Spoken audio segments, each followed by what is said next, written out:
မင်္ဂလာပါရှင်ခေတ်သစ်မန္တလေးကနေနောက်ဆုံးရသတင်းများကိုတင်ဆက်ပေးလျက်ရှိပါတယ်ပထမဆုံးထိုင်းမြန်မာနယ်စပ်ရှိထီးကပလေးစကန်မှာထွက်ပြေးလာသည့်စစ်ကောင်စီတပ်သား၄ဦးအားဖမ်းဆီးရရှိတဲ့အကြောင်းကိုတင်ဆက်ပေးပါမယ်ထိုင်းမြန်မာနယ်စပ်ကရင်ပြည်နယ်မြဝတီမြို့ထီးကပလေးစကန်ကိုဒေါ်လာရေးတပ်တွေသိမ်းပိုက်ပြီးနောက်ထွက်ပြေးသွားတဲ့စစ်ကောင်စီတပ်သားတွေက၄ယောက်ကိုဖမ်းဆီးရမိခဲ့တယ်လို့ရှေ့တန်းသတင်းရင်းမြစ်တွေထံကသိရပါတယ်ထီးကပလေးစကန်ကိုဒေါ်လာရေးတပ်တွေကဇွန်လ22ရက်မှာတိုက်ခိုက်သိမ်းပိုက်ခဲ့ပြီးနောက်ထိုင်းနိုင်ငံဘက်ထွက်ပြေးလာတဲ့စစ်ကောင်စီတပ်သားတွေကိုလိုက်လံရှင်းလင်းခဲ့ရာ၄ယောက်ကိုဖမ်းဆီးမိခဲ့ပြီးနယ်မြေရှင်းလင်းမှုအတွင်းလက်နက်16လက်သိမ်းဆည်းရရှိခဲ့တယ်လို့သိရပါတယ်။ဆက်လက်ပြီးထိုင်းဝန်ကြီးချုပ်ကိုအယုံကြည်မရှိအဆိုတင်သွင်းဖို့ကွန်ဆာဗေးတစ်တွေစီစဉ်နေတဲ့သတင်းကိုတင်ဆက်ပေးပါမယ်။ညွန့်ပေါင်းအစိုးရတွေကနှုတ်ထွက်သွားပြီးတဲ့နောက်ကွန်ဆာဗေးတစ်အင်အားစုတွေဟာထိုင်းဝန်ကြီးချုပ်ဖေထောင်တန်ရှင်နာဝါထွာကိုအယုံကြည်မရှိအဆိုတင်သွင်းပြီးဖယ်ရှားနိုင်ဖို့စီစဉ်နေကြောင်းသိရပါတယ်။ကမ္ဘောဒီးယားဝန်ကြီးချုပ်ဟာလက်ရှိကမ္ဘောဒီးယားလွှတ်တော်ဥက္ကဋ္ဌ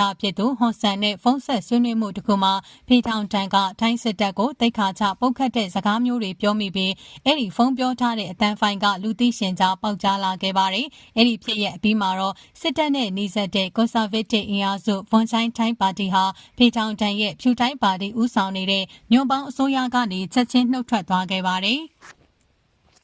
အောက်လွှတ်တော်အမတ်နေရာ69ခုပိုင်ဆိုင်ထားတဲ့ဝန်ချိုင်းထိုင်းရဲ့နှုတ်ထွက်မှုဟာညွန့်ပေါင်းအစိုးရအတွက်တော့ကြီးမားတဲ့ထိုးနှက်ချက်ဖြစ်လာပါတယ်။ဖေထောင်တန်ဟာသူ့ရဲ့စကားအမှားအတွက်ပြန်တောင်းပန်ခဲ့ပြီးထိုင်းစစ်တပ်နဲ့ရင်ကြားစေဖို့ကြိုးစားနေတယ်လို့ညွန့်ပေါင်းအစိုးရအဖွဲ့တွေကလက်ကျန်ပါတီတွေကိုဆက်ထိန်ထားနိုင်အောင်အပူတပြင်းညှိနှိုင်းခဲ့ရပါတယ်။ဒါပေမဲ့နောက်ထပ်ပါတီတစ်ခုနှုတ်ထွက်တာနဲ့ပြိုကွဲသွားလောက်တဲ့အခြေအနေထိညွန့်ပေါင်းအစိုးရကအားနည်းသွားပါတယ်။ဇွန်လ24ရက်နေ့မှာတော့ဝန်ချိုင်းထိုင်းပါတီကလာမယ့်သတင်းပတ်လွှတ်တော်အစည်းအဝေးတွေပြန်စရင်အသက်38နှစ်အရွယ်ဝန်ကြီးချုပ်ဦးဆောင်နေတဲ့အစိုးရကိုအယုံကြည်မရှိအဆိုတင်သွင်းဖို့စီစဉ်နေတယ်လို့အတည်ပြုခဲ့ပါတယ်။ဖေထောင်ထန်ဟာသူ့ရဲ့စကားအမှားအတွက်တာဝန်ယူပြီးယာရုကနှုတ်ထွက်ပေးဖို့ဖိအားပေးတောင်းဆိုမှုတွေကြုံနေရတဲ့အခြေအနေမှာအခုလိုမျိုးနိုင်ငံရေးအရာကြီးမားတဲ့စက်စစ်စိန်ခေါ်မှုတွေကိုပါကြုံရတော့မယ့်သဘောပါ။ထိုင်းမှာတော့စစ်တပ်ဟာနိုင်ငံရေးဩဇာကြီးမားတဲ့အင်အားစုတစ်ခုဖြစ်ရပ်တည်နေတယ်လို့လက်တလောကမ္ဘောဒီးယားနဲ့နယ်စပ်ကိစ္စအငြင်းပွားမှုတွေဖြစ်နေချိန်မှာလူထုရဲ့ထောက်ခံမှုကိုပုံမူရရှိနေပါတယ်။ပေါက်ကြားလာတဲ့အတန်းဖိုင်မှာတော့ဖေထောင်တန်က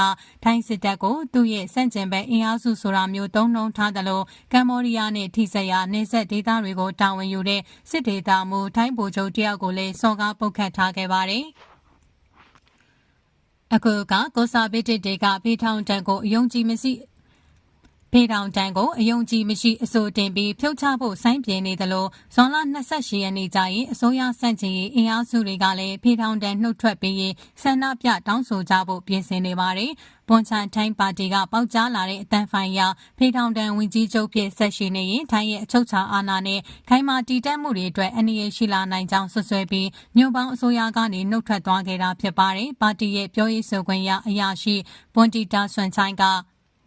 ပါတီတွင်မဲခွဲဆုံးဖြတ်မှုအရဝန်ကြီးချုပ်ကိုအယုံကြည်မရှိအဆိုတင်သွင်းမှုဆုံးဖြတ်ထားပြီးဖြစ်ကြောင်းလာမယ့်သတင်းပတ်လွှတ်တော်အစည်းအဝေးတွေစလာနဲ့ဦးစားပေးလုပ်မယ့်ကိစ္စဟာအဲ့ဒီအဆိုတင်သွင်းမှုအထမြောက်အောင်ဆောင်ရွက်ဖို့ဖြစ်ကြောင်းပြောကြားထားပါတယ်။ဝန်ချထိုင်းပါတီဟာဝန်ကြီးချုပ်ကိုဖြုတ်ချမယ့်အဆိုကိုလွှတ်တော်မှာတင်ပြနိုင်တဲ့အဆင့်ရောက်ဖို့အခြားပါတီတွေရဲ့အမတ်30ကြီးကထောက်ခံမှုကိုလိုအပ်ပါတယ်။အဆိုတင်မှုအထမြောက်ခဲ့ရင်တော့လွှတ်တော်မှာဆွေးနွေးညှင်းခုံမှုတွေဆက်လက်လှုပ်ဆောင်ပြီးအဲ့ဒီအဆိုကိုမဲခွဲဆုံးဖြတ်မှုခံယူသွားမှာဖြစ်ကြောင်းသိရပါတယ်။